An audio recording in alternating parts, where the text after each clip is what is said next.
So today's project is this Dixie. I'm really excited because I'm going to try a new technique.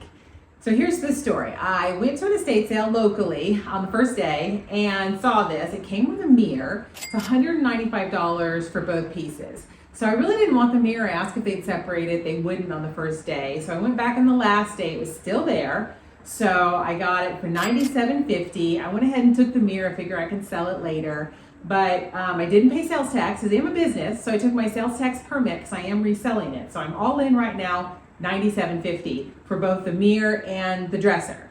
So I've done this style 3 other times. 1 was a Drexel and 2 were Dixie. So this is my 4th one in this White style. I've always refinished the top, but I've painted out the body. So I've done 2 white and 1 with a really deep green. But I was on General Finish's Design Center and people put out things that they've done. And one of the ladies that I love the way she uses the different products, her Instagram tag is Blush Vintage. And she does really inventive things with their products. She'll mix dye stains and she'll mix, do toners and things. And so she had a dresser that was a scroll stopper for me, and it was mahogany. And what she did is she stripped it to raw and she used a pewter dye stain to try to cut the red. Now technically on the color wheel, the opposite of red would be green. So you would do a green stain, and the pewter has a little bit more of a cool blue, but it was enough that it cut some of that red. And then she did de-wax shellac over that, and then she sealed it, and it was stunning. So I've never tried the pewter. I've done some other projects with light brown and medium brown dye stain, but this is mahogany, and I thought it may not turn out the same because wood is different species, different, takes things differently, but I thought, why not try it? So I'm going to strip it down completely to raw, and I'm going to try the pewter, and so we'll see. Let's go. This piece had a really thick lacquered finish, but I do think it helped it somewhat protect it. Obviously, you can see the top is pretty trashed. Wasn't sure how that was going to refinish, how much of that I could get out. But overall, it's in pretty decent shape for its age. I had 2 areas that had some veneer missing that I had to end up patching in. So we're just going to give it a go. We're going to dive in, get all the hardware removed, get it cleaned up, and then I'll start the stripping process.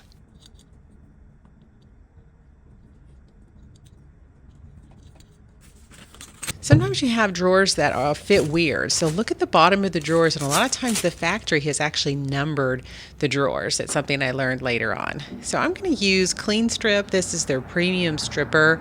I'm just going to apply a couple different layers, and then cover it with some plastic wrap and try to remove as much of that finish as I can.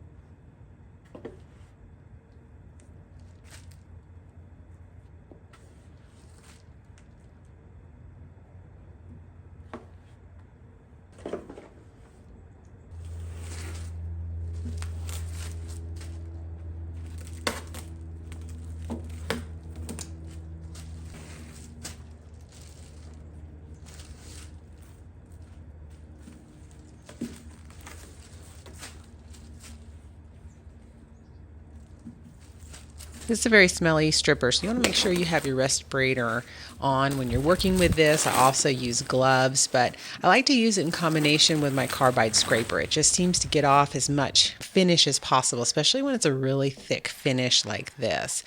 So this is my method. I apply the stripper, let it do its thing, scrape it off with the scraper, and then you can see I'm coming in with some lacquer thinner to just kind of act as a after wash.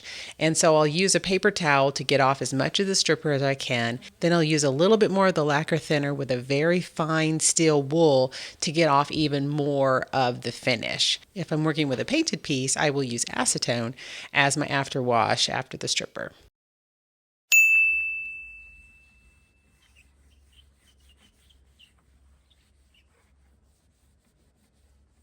These little brushes are great to get into all of the details, trying to get all of that finish off.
Now I'm ready to sand through the grits. Now I usually start with an 80.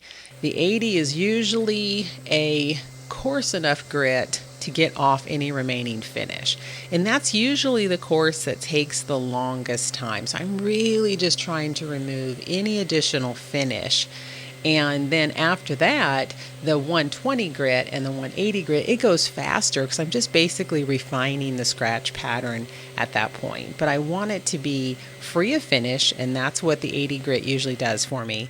And then the 120 grit and the 180 grit, that's just going to help smooth it out and get rid of any additional scratches so that I have a really good finish when I go to stain it.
So I have a couple spots that I'm gonna have to do some veneer repair on. So I picked up some veneer, mahogany veneer at my local woodcraft, and I thought, you know what? I'm gonna use this to also test my dye stains. So I did pick up the pewter, but just for chagrins, I picked up the green too. So I'm thinking I'm gonna test it in a couple different ways. I'm gonna test it straight with just the pewter, maybe like 50-50, and then maybe like 25% to 75%, just to kind of see how it changes and see if it gets the color that I'm looking for. The dresser I'm working on is very red. Obviously the stain was red, and so even more so than the one I'm trying to copy.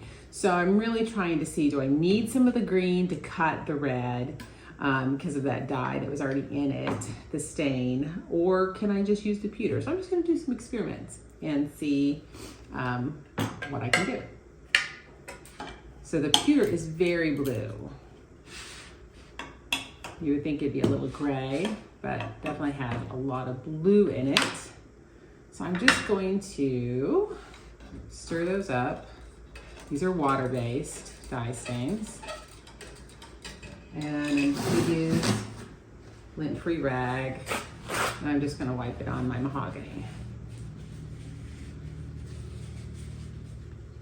Actually, I'll put some gloves on first.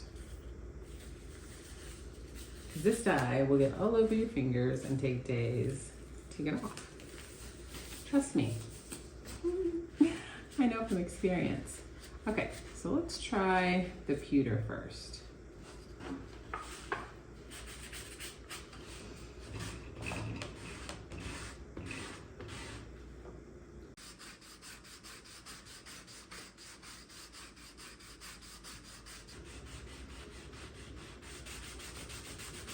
That is giving a beautiful brown tone. It's lovely. All right, let's try just the straight green and see what that gives us. Obviously, if I go with the green, I'd have to probably go over it, you know, with something else just to tone that down.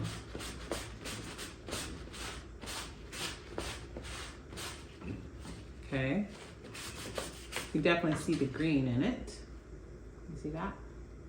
Okay, now I'm going to mix them. Let me go get something to mix them in. I'm not gonna be super scientific about it. I'm just gonna do a 50-50. So I'll do 1 teaspoon of the green, and I'll do 1 teaspoon of the pewter. And I will try that one. Don't fall over.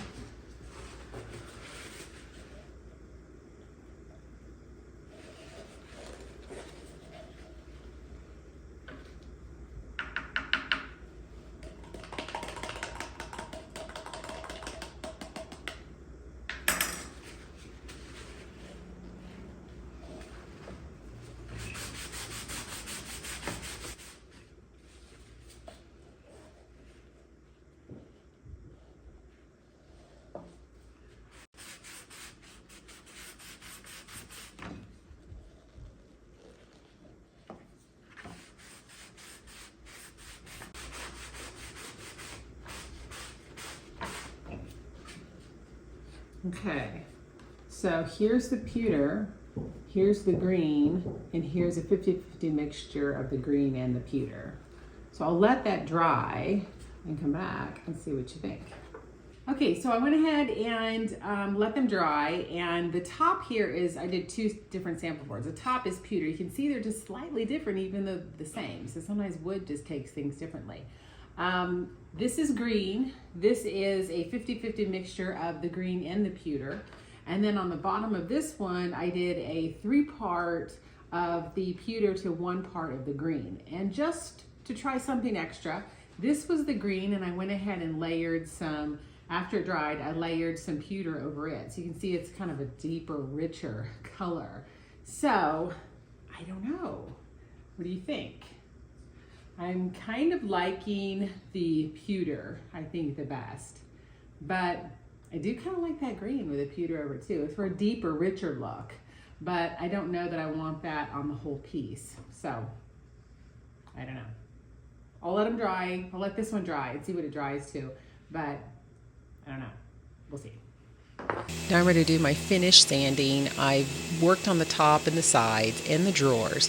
So I'm just going to go ahead and go through and do the 120 and the 180 on those areas. And now I'm going to have to really get in on the frame. And I'm going to have to go through all of the grits on the frame as well. So lots of little detailed areas I'm going to have to get to. So I use a variety of tools. I use a Bondo scraper with sandpaper wrapped around it. I'll use these little sanding contours that can help me get into those little crevices. Anything that just really helps me in the sanding process.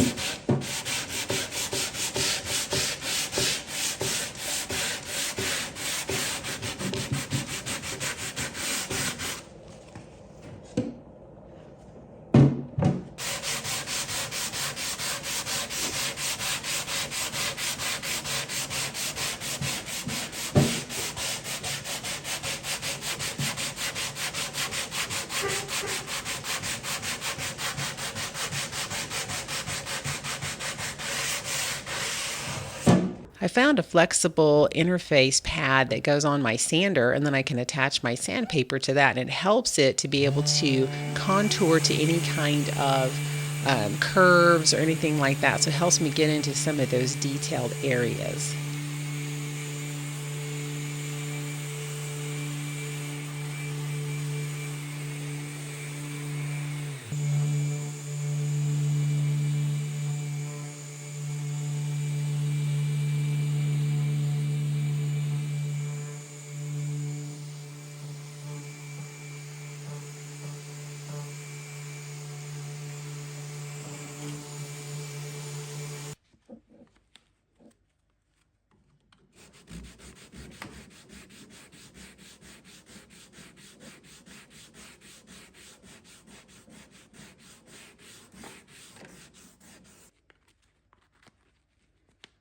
So now I have to work on all these detail areas that are on the frame. You can see I'm just using a Bondo scraper with some sandpaper wrapped around it. That kind of helps me get into the grooves.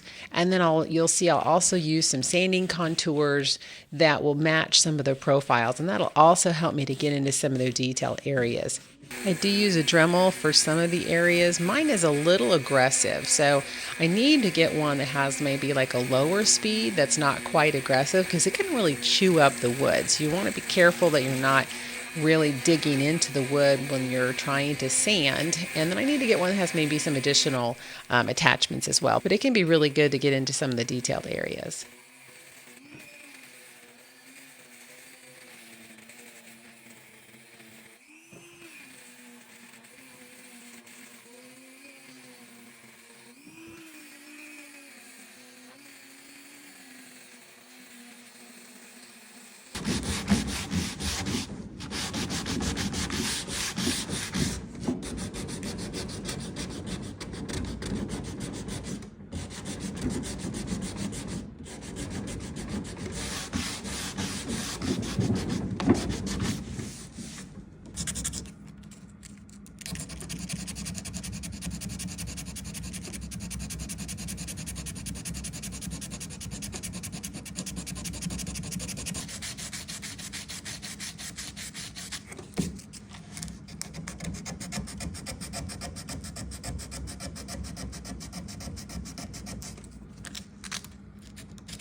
So this is one of the areas that I needed to fill in some veneer. So I'm just going to put some veneer over the area, and I'm going to trace it on the bottom side, and then I'm going to cut it out and I'm going to wood glue it on.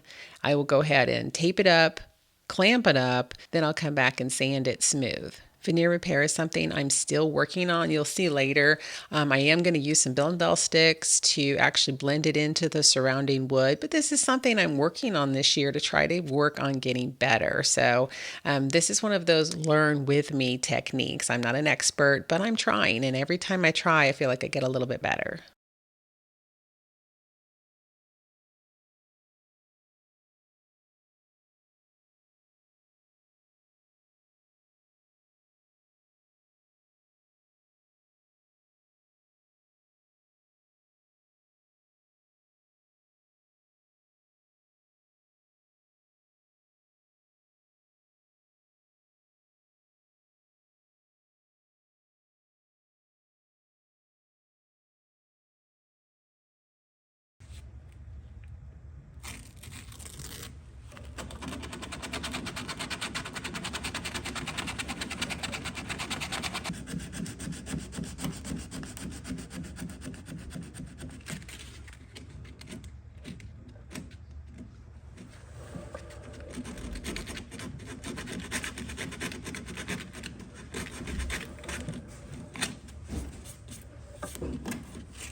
Okay, today is stain day. So I have been reading the back of my can. You can find lots of information on the back of your can, and I am a manual reader, usually. So for raw wood, it says if you have an open grain wood that you are supposed to sand up to 180. If you have closed grain, you go up to 220. So I assumed that mahogany was an open grain wood, and I Googled it, and actually it's a semi-open wood, according to a few of the websites that I looked at. One of them said it was actually a close grain, so I'm not really sure. I went back to Blush Vintage and her protocol. She went up to 150, then she, I'm assuming, misted it with water, raised the grain, and then she hand sanded it again at 150, and then she applied her stain. So I have some varying information as far as how I should proceed with this. So I think what I'm gonna do is I'm gonna split the difference between the 150 and the 220, and I think I will go with 180. And so I've already sanded it to 180. I'm going to spritz it with water, raise the grain, hand sand it again with 180, and then I'm going to apply the stain. So I decided I'm going to go with pewter. So that was, I did a poll on both Instagram and on YouTube, and most people, the majority of the votes got pewter. So when I tallied them all together, and I agree, I liked it best. My husband voted for a different one, but this is the one I liked, and I figure if I don't like it, I can either do a second coat, deepen it. I can do a gel stain over it. I can do a water-based stain over it. I've got lots of different options. So I'm going to start with this, see if I like it, and then we'll go from there. So let's go.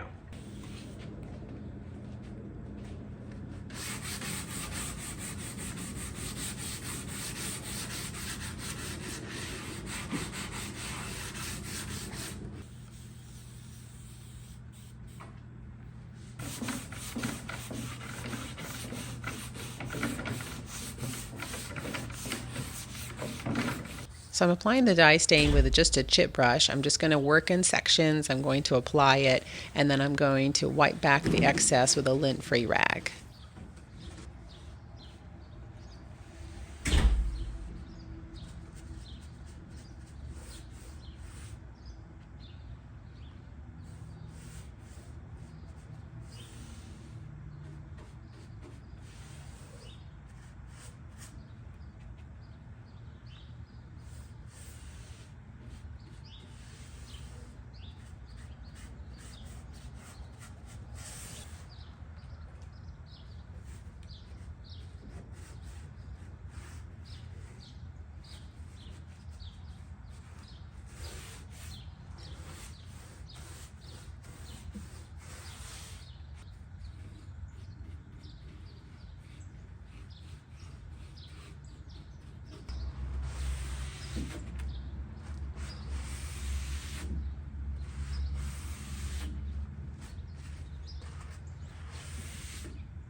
So I have some good news and I have not so good news.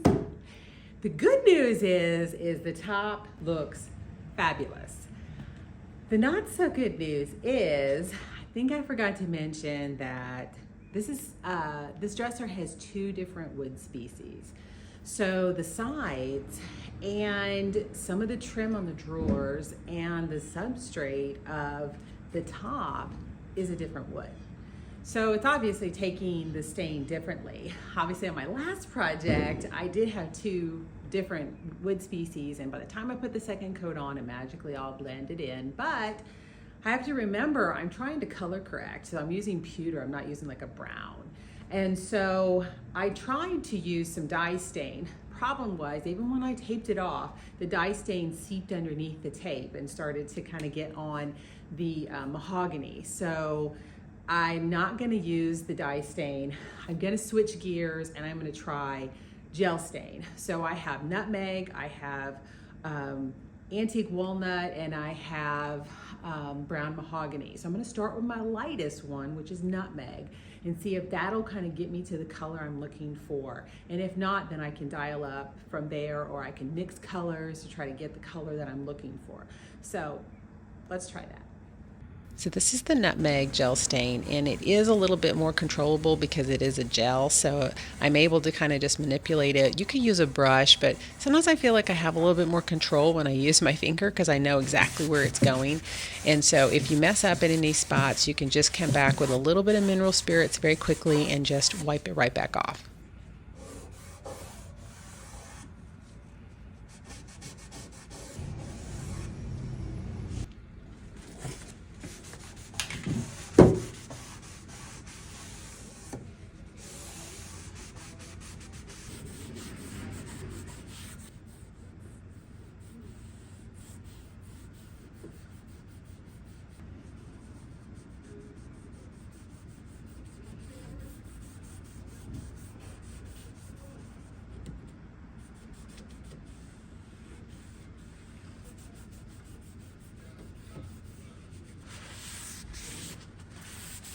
So here's my veneer patch. You can see that the walnut isn't quite matching. And so I'm just going to shoot it with a little bit of the nutmeg gel stain just to kind of help blend it into that mahogany. Then I'll come back with some blend all sticks later and try to continue to match that in. You can see the gel stains really helping to blend that wood in. I'm not really sure what kind of wood was on the sides and was for the substrate. It was definitely a lighter, and it was very blotchy. No matter how much I sanded, I just seemed like I couldn't get it to be a uniform color. So I'm not really sure what it was. Maybe poplar, because it had a bit of a green undertone, but I'm not really sure.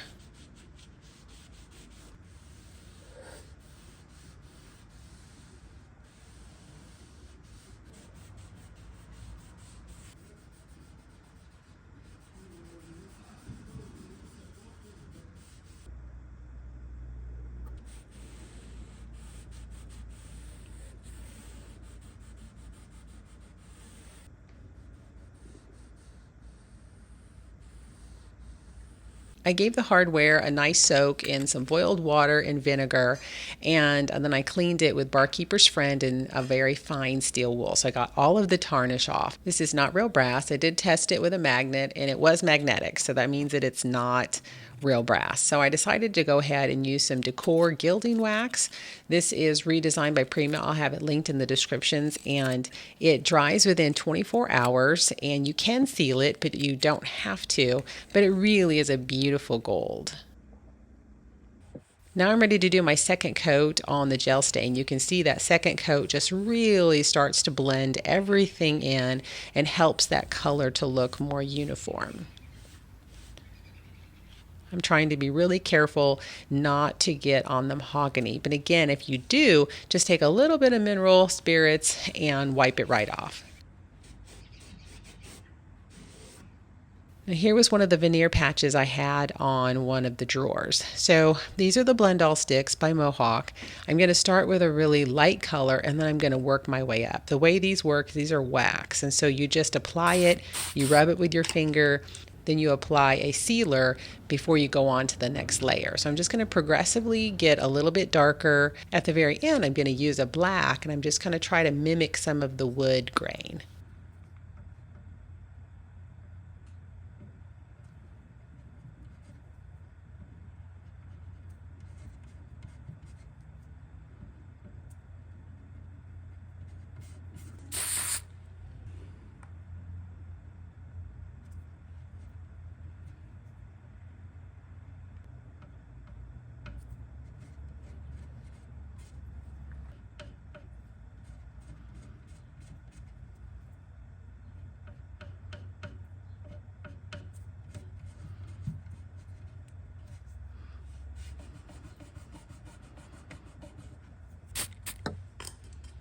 So now I'm ready to seal everything up. This is Osmo's Poly-X hard wax oil, and it's really easy to use. You just simply wipe it on and you wipe off the excess. But it's really a beautiful sheen. It's very durable. You need to do 2 coats. You usually have to wait 8 to 10 hours between coats. I usually just wait completely overnight. But it's a really durable, easy finish.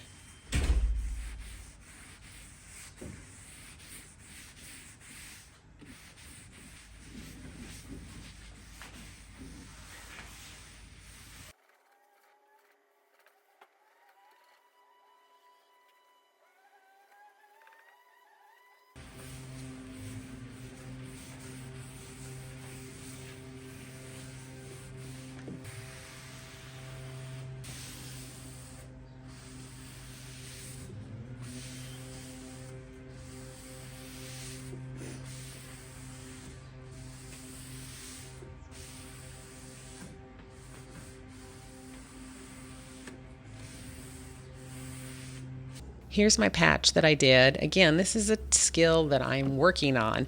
I think this patch ended up doing better than the drawer patch, so I'll show that to you later, but it's just a skill I'm just going to have to continue to work on.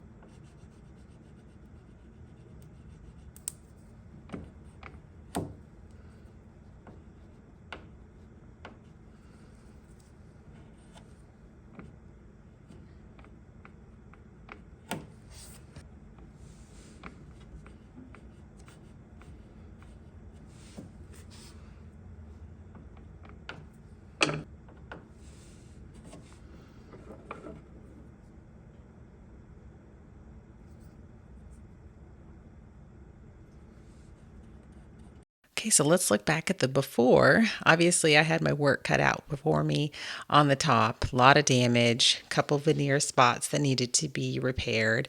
But after a lot of stripping and a lot of sanding, here is the final product. What do you think? I think it turned out really beautiful. It's a very warm brown.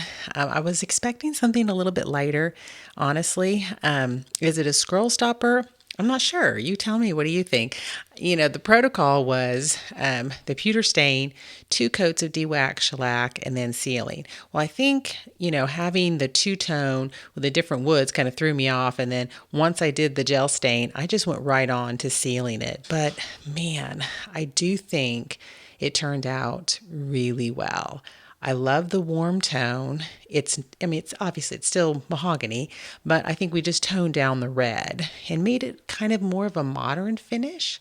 I mean, wow, you know, that mahogany just really pops. I love the gold hardware. It turned out really well too. Of course, this style is beautiful. I love the curves and all of the details. It was a lot of work. Here are my patches. I think the bottom one turned out really well. The top one, not as well, but you can still kind of see it there. But again, this is a skill I'm working on, so I may go back through and kind of tweak that one patch at the top. But you know, sometimes when you take photographs, every little flaw just seems to be magnified. But let's look back again at the top. You see how trashed that top was? I wasn't sure how I could get all of that off, but man, after stripping and sanding through the grits, I was really impressed with how well that did. And I really think it's the dye stain. Dye stain really penetrates deeply into the wood. I think the oil-based sealer makes a big difference too. So tell me what you think. I'm going to list it on Etsy. What do you think I should list it for? Tell me in the comments, and thanks so much for watching.